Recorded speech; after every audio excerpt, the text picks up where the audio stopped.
اس لیے ہاتھ چہرہ یہاں تک کہ پورا وجود بے حد سرد لگا۔ باہر تھی تو ہر طرف جمی برف نے شاید احساسات پر بھی ہلکی سی تہ جما دی تھی جو کسی بات کا احساس نہیں ہونے دے رہی تھی، اور اب دل چاہ رہا تھا کہ فوراً کمبل میں چھپ جائے، لیکن شہروز نے آتے ہی انٹر کام پر چائے کا کہہ دیا، اس لیے اسے بیٹھنا ہی پڑا۔ شال کو اپنے گرد اچھی طرح لپیٹ کر وہ دونوں ہاتھوں کو آپس میں رگڑنے لگی۔ جب ہتھیلیاں کچھ گرم ہونے لگتیں تو وہ اپنا چہرہ تھپتھپانے لگتی۔ وہ اس کی طرف دیکھنے سے گریز کر رہے تھے، پھر بھی بار بار نظر بھٹک جاتی تھی۔ ہر بار دل مچلا اس کے یک ہاتھوں کو اپنے ہاتھ میں لے لیں۔ وہ کوئی غیر نہیں، ان کی اپنی ہے، اپنی مرضی سے اپنے سارے حقوق انہیں سونپ چکی ہے۔ ویٹر چائے لے کر آئے تو وہ سر جھٹک کر اس کی طرف متوجہ ہو گئے اور اس کے ہاتھوں سے ٹرے لے کر میز پر رکھی۔ فوراً اپنی جگہ سے اٹھ کر آ گئی تھی، کپ میں چائے ڈالنے لگی، پھر ان کے آگے چائے رکھ کر اپنا کپ لے کر دوبارہ اپنی جگہ پر آ بیٹھی۔ عجیب بات ہے، باہر تھی تو ٹھنڈک کا اتنا احساس نہیں تھا۔ وہ چائے کا سپ لے کر یوں ہی بات کرنے کی غرض سے بولی تھی، آپ چائے پی کر فوراً کمبل میں چلی جائیں۔ انہوں نے اس کے دل کی بات کہہ دی تھی، پھر وہ بھی کہنے لگی، نہیں اب تو سردی کا احساس اتنا نہیں رہا۔ اچھا، وہ ہنس دیے، مجھے تو آپ کا وجود کانپتا ہوا لگ رہا ہے۔ نہیں تو۔ وہ ساری چائے ایک ہی بار میں پی کر اٹھ کھڑی ہوئی، خالی کپ ٹرے میں رکھا اور بالکونی کی طرف جانے لگی کہ انہوں نے پکارا، کہاں جا رہی ہیں؟ میں یہاں سے کھڑے ہو کر اپنے بنائے ہوئے گھروندے کو دیکھنا چاہتی ہوں۔ کوئی ضرورت نہیں اس وقت بالکونی میں جانے کی، چلیں کمبل اوڑھ کر بیٹھیں، قدرے روب سے کہا تو وہ وہاں سے پلٹ آئی تھی۔ بیڈ پر بیٹھ کر ذرا سا کمبل اپنے اوپر کھینچا، لیکن جب محسوس ہوا کہ وہ اسے ہی دیکھ رہے ہیں تو پوری کمبل میں جا چھپی تھی۔ وہ خاصے محسوس ہوئے اور سگریٹ سلگا کر اپنے لیے اور چائے بنانے لگے۔ وہ بالکل ہی بے خبر ہو گئی تھی، ایسی گہری نیند سوئی کہ رات میں نہیں اٹھی۔ انہوں نے کھانے کے لیے ایک دو بار اسے آواز دی لیکن وہ بے خبر تھی۔ کمبل اس کے چہرے سے سرک گیا تھا اور ایک بازو بھی باہر تھا، اور وہ اس کی بے خبری پر حیران۔ حیرت کی بات تو تھی کہ ان کے جسموں کو بیدار کر کے خود مزے سے سو رہی تھی۔ کاش وہ اس وقت دیکھتی کہ شہروز کی آنکھیں زندگی میں پہلی بار رچگے سے آشنا ہو رہی تھیں۔ اپنے آپ سے کیسے لڑا جاتا ہے، اب وہ جان رہے تھے۔ انہونی خواہشات کیسے جنم لیتی ہیں، آج معلوم ہو رہا تھا۔ اور دل کو سمجھانا کس قدر مشکل ہے، یہ تو کبھی سوچا بھی نہیں تھا۔ رات لمحہ بلمحہ بیتتی جا رہی تھی اور وہ لڑکی ربیہ اکرام ملی گہری نیند سو رہی تھی۔ اسے دیکھ کر شہروز احمد کا جی چاہ رہا تھا وہ بھی اس کی طرح گہری نیند سو کر ہر بات سے بے خبر ہو جائیں، لیکن ہمیشہ تو وہ نہیں ہوتا جو دل چاہتا ہے۔ انہوں نے بھی بہت کوشش کی لیکن پلکیں ایک دوسرے سے ملنے پر آمادہ ہی نہ ہوئیں۔ کتنی دیر تک کمرے میں ادھر ادھر ٹہلتے رہے، کسی وقت رک کر اسے دیکھنے لگتے، پھر اپنے آپ کو سنجش کرتے ہوئے اس کے پاس سے ہٹ جاتے۔ دل کی بے قراری بڑھتی جا رہی تھی۔ ان کی سمجھ میں نہیں آ رہا تھا زندگی میں یہ کیسا مقام آ گیا ہے، میں اس طرح بے اختیار تو کبھی نہیں ہوا۔ انہوں نے سوچا اور صوفے پر نیم دراز ہو کر کمبل سینے تک کھینچ لیا تھا۔ اب اس کا چہرہ براہ راست اس کی نگاہوں کی زد میں تھا۔ بہت کوشش کی نظروں کا زاویہ بدلنے، کسی طرح کامیاب نہ ہوئے تو سگریٹ کا گہرا کش لے کر دھواں اس کی طرف چھوڑ دیا۔ بس لمحہ بھر کو ہی درمیان میں دھند کی چادر سی تنی تھی، اور جب دھند چھٹی تو وہ ڈسٹرب کر دینے والا چہرہ پھر سامنے تھا۔ یہ نہیں تھا کہ شہروز احمد کو کبھی لڑکیوں سے واسطہ نہیں پڑا تھا، جیسی وجہ شخصیت کے وہ مالک تھے اور جو اسٹیٹس ان کا تھا، اس لحاظ سے تو بے شمار لڑکیاں ان کی آرزو مند تھیں اور اکثر ہی کسی نہ کسی بہانے ان کے راستے میں آتی رہتی تھیں، لیکن انہوں نے کبھی توجہ ہی نہیں دی تھی، یا پھر شاید کسی نے اتنی اٹریکشن ہی نہیں دکھائی جو وہ کسی کے لیے سوچتے۔ وہ آئیڈیلزم پر یقین نہیں رکھتے تھے، کبھی کوئی خاکہ نہیں تراشا کہ شاہراہ حیات پر قدم میں قدم ملا کر چلنے والی کیسی ہو۔ بس خیال تھا کہ جب وقت آئے گا امی خود ہی سوچیں گی اور جسے منتخب کریں گی سعادت مندی سے سر جھکا دیں گے، اور امی تو بہت پہلے سے ان کے لیے سوچنے لگی تھیں۔ لیکن ابو جی کی اچانک وفات نے ان کے کندھوں پر جو ذمہ داریاں ڈال دی تھیں، اس سے تو وہ نہ صرف خود اپنی ذات سے نظریں چرانے پر مجبور ہو گئے بلکہ امی کو بھی منع کر دیا کہ وہ فی الحال ان کے بارے میں جب تک مہروز کسی قابل نہیں ہو جاتا بالکل نہ سوچیں، اور جب مہروز ان کے ساتھ آفس کی ساری ذمہ داریاں شیئر کرنے کے قابل ہوا تو امی ایک بار پھر ان کے لیے سوچنے لگی، باقاعدہ لڑکے کی تلاش بھی شروع کر دی تھی، اور ابھی شادی نہیں کرنا چاہتے تھے۔ اس کی کوئی خاص وجہ تو نہیں تھی، وہ ابھی شادی نہیں کرنا چاہتے تھے، اس کی کوئی خاص وجہ تو نہیں تھی، بس چاہتے تھے پہلے ندا اپنے گھر کی ہو جائے، اور انہوں نے دبے لفظوں میں امی سے کہا بھی، لیکن انہوں نے ان کا یہ عذر کسی طرح نہیں مانا۔ انہی دنوں ثاقب حسن ان کے پاس آیا، بےحد پریشان اور زندگی سے مایوس۔ پہلی بار وہ اسے اس طرح مایوس حالت میں دیکھ رہے تھے۔ اس وقت غالباً وہ فائنل ایئر میں تھا اور امتحانوں کی فیس نہ ہونے کی وجہ سے بے حد مایوسی کے عالم میں ان کی سائٹ پر مزدوری کرنے کی غرض سے آیا تھا۔ اس وقت اتفاق وہ بھی سائٹ پر موجود تھے۔ ثاقب ثاقب حسن نے ان کے پاس آ کر کہا کہ وہ صرف ایک ہفتے کے لیے کوئی کام کرنا چاہتا ہے، اور اس استفسار پر اس نے بتایا کہ وہ پڑھ رہا ہے، اس وقت کسی انتہائی ضرورت کے تحت یہ کام کرنے کے لیے چلا آیا ہے۔ اس نے صاف لفظوں میں نہیں بتایا تھا کہ اس کے پاس امتحانوں کی فیس کے لیے پیسے نہیں، شاید خودداری آڑے آئی تھی، لیکن وہ کچھ سمجھ گئے تھے۔ انہوں نے سوچا تھا کہ اگر وہ یہاں مزدوری پر لگ گیا تو پھر اس کی اسٹڈی کا حرج ہوگا، اس لیے وہ اسے اپنے ساتھ آفس لے گئے اور اس کی ضرورت بغیر مزدوری کے پوری کرنے کی کوشش کی، لیکن اس نے انکار کر دیا۔ پھر انہوں نے بصد اصرار قرض کے طور پر کچھ رقم دی تھی، اور کچھ عرصے بعد ثاقب حسن ان کا قرض لوٹانے آیا تو اسی دن سے ان کی دوستی کی ابتدا ہوئی تھی۔ پھر اکثر ثاقب حسن ان کے پاس آنے لگا۔ انہوں نے محسوس کیا کہ وہ بے شمار مسائل میں گھرا ہوا اور حالات کا شکار ہونے کے باوجود خاصا خوددار ہے، کیونکہ اس نے اول روز کے بعد پھر کبھی اپنے کسی مسئلے کا ذکر نہیں کیا، اور ایک دو بار انہوں نے اسے جاب کی آفر بھی کی تو اس نے شکریہ کے ساتھ منع کر دیا تھا، شاید وہ اس کے سامنے اپنے آپ کو مجبور کرنا نہیں چاہتا تھا۔ اور دوسری بار جب وہ پریشان حال اور زندگی سے مایوس ان کے سامنے آیا تو وہ اسے دیکھ کر حیران رہ گئے تھے، بے حد کمزور اور شکستہ سا نظر آ رہا تھا۔ کیا مسئلہ ہے، مجھے بتاؤ، انہوں نے نرم لہجے میں پوچھا۔ کیا آپ میرا مسئلہ حل کریں گے؟ وہ کچھ یقین اور غیر یقینی میں گھر کر ان کی طرف دیکھ رہا تھا۔ اگر میرے اختیار میں ہے تو ضرور حل کروں گا۔ آپ کے اختیار میں ہے شہروز احمد، وہ فوراً بولا۔ اچھا، اگر تم اتنے یقین سے کہہ رہے ہو کہ اسے حل کرنا میرے اختیار میں ہے تو ضرور حل کروں گا۔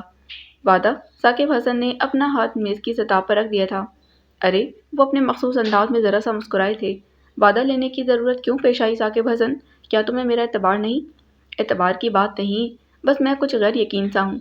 چلو تو پھر میں تمہارے یقین کی خاطر وعدہ بھی کر لیتا ہوں۔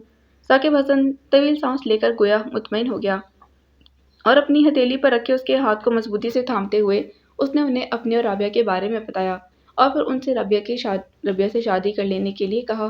وہ کس قدر حیران ہوئے تھے، اور انہیں ثاقب کی دماغی حالت پر بھی شبہ ہوا۔ صاف منع کر دیا، لیکن ثاقب حسن نے ان کی بہت منت سماجت کی، یہاں تک کہہ دیا کہ وہ ان کے علاوہ کسی اور پر اعتبار نہیں کر سکتا۔ اسے یقین ہے کہ وہ رابعہ کو اس کی مانند سمجھ کر اپنے گھر میں رکھیں گے، اور جب وہ اپنی جدوجہد میں کامیاب ہو کر لوٹے گا تو شہروز احمد اس کی امانت اسے لوٹا دیں گے۔ شہروز احمد پھر بھی تیار نہ ہوئے، لیکن وہ اپنی زندگی کا خاتمہ کرنے پر تل گیا تھا، اور یہیں وہ مجبور ہو گئے۔ انہوں نے حامی بھر لی۔ پھر رابعہ باقاعدہ نکاح کے بعد ان کے گھر آئی تھی۔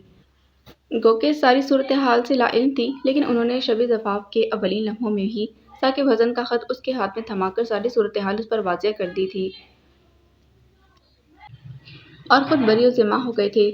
ان کا خیال تھا کہ ایک بے ضرر سی لڑکی اگر کچھ عرصہ ان کے گھر رہ لے گی تو اس سے انہیں کوئی خاص فرق نہیں پڑے گا، لیکن وہ یہ بھول گئے تھے کہ اس بے ضرر سی لڑکی کو باقاعدہ بیاہ کر لائے ہیں، اور جس بندھن میں بندھے ہیں اس کے تقاضے دنیا داری کے لیے ہی صحیح بہرحال نبھانے تو پڑیں گے۔ کل تک، بلکہ کچھ وقت پہلے تک، انہیں اس لڑکی سے کوئی دلچسپی نہیں تھی۔ امی کے حکم پر وہ اسے اس پرفضا مقام پر لے آئے تھے۔ خیال تھا کہ زیادہ سے زیادہ ایک ہفتہ یہاں رک کر واپسی کی راہ لیں گے، اور اس کے لیے تو ایک ہفتہ بھی بہت زیادہ تھا۔ ظاہر ہے ایک ایسی لڑکی کے ساتھ وہ کیا تفریح کر سکتے تھے جس کی صرف وجود اس کے ہونے کا احساس دلاتا تھا، اور اب اچانک جیسے ہر شے بلکہ کائنات کا ذرہ ذرہ اس کی موجودگی کا نہ صرف احساس دلا رہا تھا بلکہ یوں محسوس ہو رہا تھا کہ وہ ہے تو سب کچھ ہے۔ میرے خدا! انہوں نے گھنے بالوں میں انگلیاں پھنسا کر بالوں کو مٹھیوں میں جکڑ لیا۔ کچھ حیران بھی تھے، پشیمان بھی، کہ ان کی سوچیں کس رخ پر بہنے لگی ہیں۔ کتنے یقین سے ثاقب حسن نے کہا تھا کہ وہ ان کے علاوہ کسی اور پر اعتبار نہیں کر سکتا، لیکن اسے سوچنا چاہیے تھا کہ میں بھی ایک انسان ہوں، اور سینے میں پتھر نہیں، عام انسانوں جیسا دل ہی رکھتا ہوں۔ انہوں نے اپنا دفاع کرتے ہوئے سوچا، اپنی ذمہ داریوں کو احسن طریقے سے نبھانے کے لیے اگر کچھ وقت کے لیے میں نے اپنی ذات کو نظر انداز کر دیا تھا تو اس کا یہ مطلب تو نہیں کہ میں ہمیشہ ہی اپنے آپ سے غافل رہتا۔ مجھے بہرحال اپنے لیے سوچنا تھا، اور ثاقب حسن ایک جیتا جاگتا وجود جس کا خمیر شاید قدرت نے دوسروں کو تسخیر کرنے والی مٹی سے اٹھایا ہے، میرے سپرد کر کے اتنے اطمینان سے کیسے چلا گیا؟ اس نے یہ کیوں نہ سوچا کہ زندگی میں بعض لمحات ایسے بھی آتے ہیں جب انسان بالکل ہی بے بس اور بے اختیار ہو جاتا ہے، جیسا کہ میں ہو رہا ہوں۔ بخدا، اس گزرتی شب کا ہر پل گواہ ہے کہ میں نے اس چہرے سے نظریں ہٹانے کی بہت کوشش کی، لیکن کسی طرح بھی مجھے اپنی کوشش میں کامیابی نہ ہوئی۔ یہ ثاقب حسن مجھے کس امتحان میں ڈال گیا ہے؟ وہ کمبل پھینک کر اٹھ کھڑے ہوئے، اپنے آپ سے الجھتے بالکنی میں نکل آئے۔ رات کا سفر اپنے اختتام پر تھا۔ گہرے بادلوں میں سے کہیں کہیں اجالے کی ہلکی سی کرن دن کے آنے کی نوید دے رہی تھی۔ اگر میں وہاں کھڑی ہوتی تو کیا میں ابھی برف میں چھپ جاتی؟ اس کی سادہ سی سرگوشی کہیں آس پاس سنائی دینے لگی، گویا یہاں بھی وہ ان کے ساتھ ساتھ تھی۔ گھبرا کر دوبارہ اندر آئے۔ وہ ابھی تک اسی طرح سو رہی تھی۔ دل چاہا جھنجھوڑ کر اٹھائیں اور پوچھیں کہ میری نیند چرا کر تم اتنے سکون سے کیسے سو رہی ہو؟ بے اختیار اس ایک قدم اس کی طرف بڑھایا ہی تھا کہ جیسے ہوش میں آ گئی۔ مجھے اس سے دور چلے جانا چاہیے، شاید اس کے سہار سے نکل سکوں۔ انہوں نے سوچا اور کوٹ پہن کر جانے کے لیے تیار ہو گئے۔ پھر جاتے جاتے کاغذ پر چند لائنیں گھسیٹ کر اس کے سرہانے رکھ گئے تھے۔ ان کے جانے کے کوئی آدھے گھنٹے کے بعد وہ اٹھی تھی۔ انہیں کمرے میں نہ پا کر پہلے یہی سمجھی کہ باتھ روم میں ہوں گے یا پھر بالکنی میں، لیکن دونوں دروازے بند تھے۔ کندھے اچکاتے دوپٹے کی تلاش میں ادھر ادھر ہاتھ مارا، تکیے پر رکھا کاغذ ہاتھ میں آ گیا۔ فوراً دیکھنے لگی۔ میں ایک ضروری کام سے جا رہا ہوں، واپسی میں دیر ہو جائے گی، شام یا ہو سکتا ہے رات بھی ہو جائے۔ مطلع کرنے کا شکریہ شہروز احمد، وہ قدرے اونچی آواز میں بڑبڑائی۔ یہ تکلف بھی نہ کرتے تو مجھے کون سا انتظار میں رہنا تھا۔ اب جب یہ معلوم ہو گیا تھا کہ شہروز احمد اس کے پاس موجود نہیں ہیں، وہ فوراً آگے اور فوراً آئیں گے بھی نہیں، تو اطمینان سے گنگناتی اٹھی تھی، منہ ہاتھ دھو کر انٹر کام پر ناشتے کے لیے کہا اور بالکنی میں نکل آئی۔ اس وقت برف باری نہیں ہو رہی تھی، البتہ گہرے بادلوں کے قافلے ایک دوسرے کا تعاقب کرتے چلے آ رہے تھے۔ اس نے گہری سانس لے کر دوبارہ خارج کی تو ہونٹوں سے بھاپ نکلی جیسے سگریٹ کا دھواں۔ وہ خاصی محظوظ ہوئی اور بار بار ہونٹوں سے بھاپ اڑانے لگی۔ دروازے پر دستک دے کر شاید ویٹر اندر آ گیا تھا۔ میز پر برتن رکھنے کی آواز آنے لگی۔ اس نے کچھ دیر انتظار کیا، پھر اس کے جانے کے بعد اندر آئی، اطمینان سے بیٹھ کر ناشتہ کیا اور پھر ابھی چائے کے 2-3 سپ ہی لیے تھے کہ انٹر کام پر مینیجر نے بتایا کراچی سے اس کی کال ہے۔ وہ کپ چھوڑ کر تقریباً بھاگتی نیچے آئی تھی۔ دوسری طرف امی تھیں۔ السلام علیکم امی، ان کی آواز سنتے ہی اس نے سلام کیا۔ بھاگنے کی وجہ سے سانس پھولی ہوئی تھی۔ جبھی امی قدرے پریشانی سے پوچھنے لگیں، کیا ہوا بیٹا، خیریت تو ہے نا؟ جی ٹھیک ہوں، اصل میں بہت جلدی میں سیڑھیاں اتر آئی ہوں نا، اس لیے سانس پھول رہی ہے۔ اور یہ شہروز کہاں ہے؟ وہ بھی کسی کام کے سلسلے میں نکلے ہیں۔ وہاں بھی اسے کام یاد آ گئے اور تمہیں اکیلا چھوڑ کر گیا ہے؟ امی کے کہنے پر لمحہ بھر کو وہ گڑبڑا گئی تھی، پھر فوراً سنبھلتے بولی، جی میں خود نہیں گئی، اصل میں سردی اتنی ہے کہ باہر نکلنے کی ہمت نہیں ہوئی، اور ندا کیسی ہے؟ آخر میں بات بدل گئی، ٹھیک ہے، اچھا شہروز آئے تو اس سے کہنا کہ مجھے فون کرے۔ جی اچھا، اس نے خدا حافظ کہہ کر ریسیور رکھ دیا اور مینیجر کا شکریہ ادا کرتی اوپر آ گئی تھی۔ اب کرنے کو کچھ نہیں تھا۔ اس کی غیر موجودگی میں کمرے کی صفائی ہو چکی تھی، ویٹر ناشتے کا سامان بھی لے کر چلا گیا تھا۔ کچھ دیر تک تو یوں ہی بے دلی سے کمرے میں ادھر سے ادھر ٹہلتی رہی، پھر میگزین لے کر بیڈ پر آ بیٹھی۔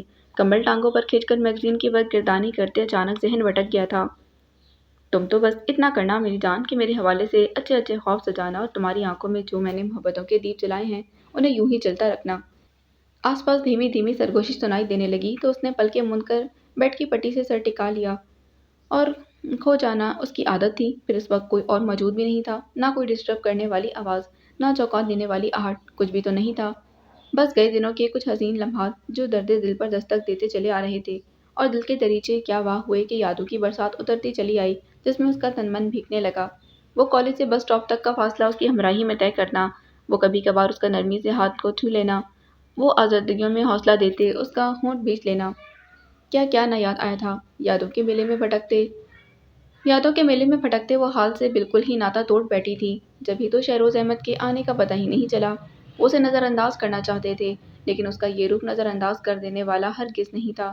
پلکوں کا لرزنا، ہونٹوں کا متحرک ہونا اور چہرے پر پھیلے قوس و قزح کے رنگ۔ وہ سینے پر ہاتھ باندھے بے حد خاموش نظروں سے اسے دیکھنے لگے۔ اس کے متحرک ہونٹ اچانک کھلے اور پھر ایک دوسرے پر جم گئے تھے۔ انہوں نے دیکھا وہ بار بار ایسا کر رہی تھی۔ بے خیالی میں انہوں نے بھی اسی کے انداز میں اپنے ہونٹوں کو حرکت دی، اور جیسے ہی ہونٹ نیم واہ ہو کر دوبارہ ایک دوسرے پر جمے